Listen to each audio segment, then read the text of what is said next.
Par la première épître à Timothée, nous apprenons que Paul ne devait pas se départir de l'attitude de principe qu'il fut amené à prendre et qui nous est révélée dans cet épisode. L'idée qu'il se faisait du ministère auquel il avait été appelé était telle qu'il ne voulait s'adjoindre que des hommes connus et éprouvés. Lorsqu'après quelques années, Jean-Marc eut fait ses épreuves, Paul n'eut aucune objection à l'avoir comme compagnon de travail.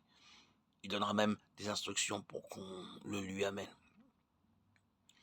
Quand pour un travail en commun, c'est le Saint-Esprit lui-même qui suscite les hommes dont il a besoin, il est de la plus haute importance que la communion fraternelle, ainsi constituée, ne soit pas exposée aux aléas d'un recrutement inconsidéré. Un ouvrier sans expérience et mal affermi sera presque fatalement une cause de trouble. Et si l'harmonie est rompue, ce sont les intérêts de Jésus-Christ qui en souffriront. Les candidats à l'œuvre de Dieu devraient trouver au sein de l'Assemblée dont ils font partie toutes les occasions qui sont nécessaires à une mise à l'épreuve en règle. Quand une assemblée est constituée par le Saint-Esprit et gouvernée par lui, les faiblesses de ses membres finissent toujours par venir au grand jour. On peut voir ce principe à l'œuvre dans un grand nombre de groupements locaux. En serait-il ainsi si Dieu n'avait pas en vue le développement moral et spirituel de chaque membre de Christ? Tel est du moins le but immédiat.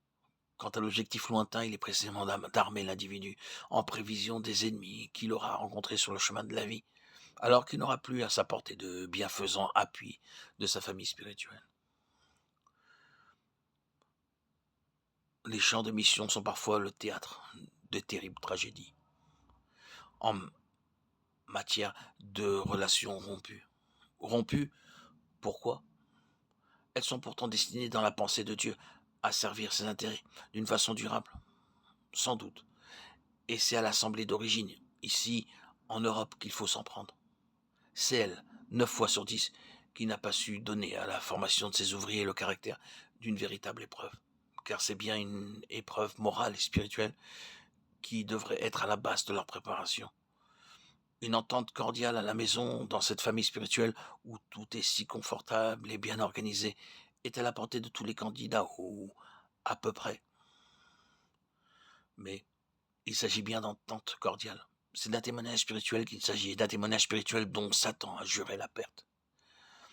Les difficultés même les plus désagréables qui sont le pain quotidien de la vie en commun sont encore peu de choses en regard des facteurs nouveaux qui entrent en jeu dans cette bataille spirituelle.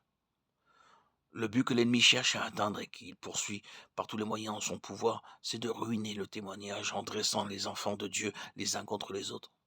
Or, il possède dans le champ missionnaire tant d'alliés et il y dispose de tant de moyens de pression, de tant d'occasions de tension, qu'un homme qui n'a pas appris à triompher avant de partir ne saurait être envoyé sans risque dans cette mêlée lointaine.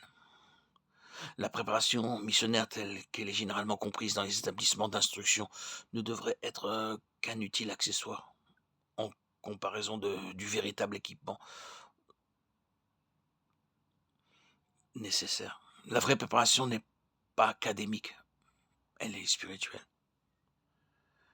Une assemblée spirituelle, voilà le seul organe qui puisse assurer cette préparation-là.